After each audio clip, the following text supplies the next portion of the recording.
چې د ولي خان وسیلې وی سلطان نه به غزل ګټم سم خیال دی د ولي خان وسیله به ووټ ورکوئ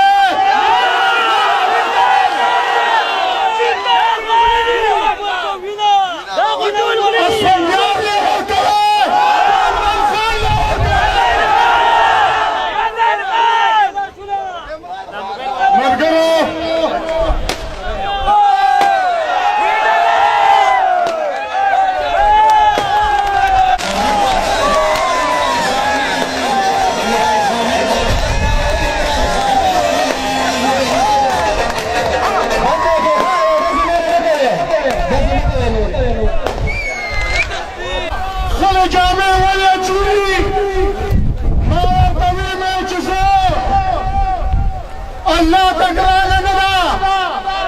که د دې ملک پاچام شم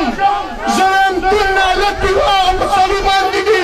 چې هغه په خپل قوم او په خپله جامه شرمېږي زه په دې فخر کوم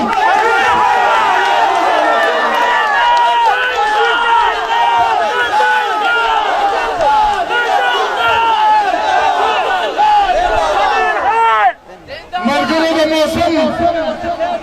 د خرابي په وجه تاسو به ډېر په عذابان نه یاد ساتئ چې دا نن تاسو دلته ولاړ یې زه سلطان خان ورته تقریر کوو نو دا د دې پاکستان برکت دی چې زموږ میندې خویندې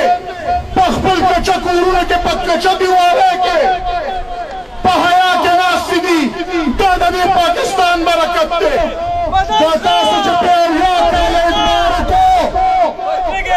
او دې سملو ته ولېږل هغه د سره د پاکستان ته مخلص نه دي سرحدي ګاندي صاحب یادوم چې زما ستا د کلي دی هغه د سره د پاکستان ته مخلص نه دي ملګرو او وایي که افغانستان ته نقصان رسي نو وایي که خیر پاکستان دې پنځه ډوډۍ واده زه ورته وایم چې په دې ارمان ډېر خلک لاړل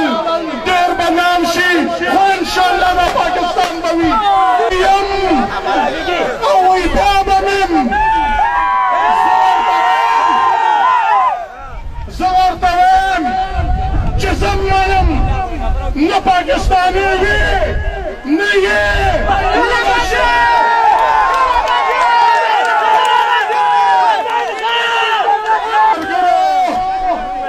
د دې جواب خو هغه رانکړو چې کله به ځم خو زه درته وایم چې ستاسو دا جذبه وینم انشاءالله په 25 جولای باندې روان دی انشاءالله چا راته ویل ځان تکړه کې ما وی ولې وی ایمن خان او اسفندیار خان غم خالي شروع کړې ده ما ورته ویم تاسو په دې پوهېږئ نه دا خو د یو جګ سره غمخواري شروع شوه په 25 جولای چې بل جګ ورکړی انشاءالله اسفندیار سره به کودالۍ زوی سره به بیلچۍ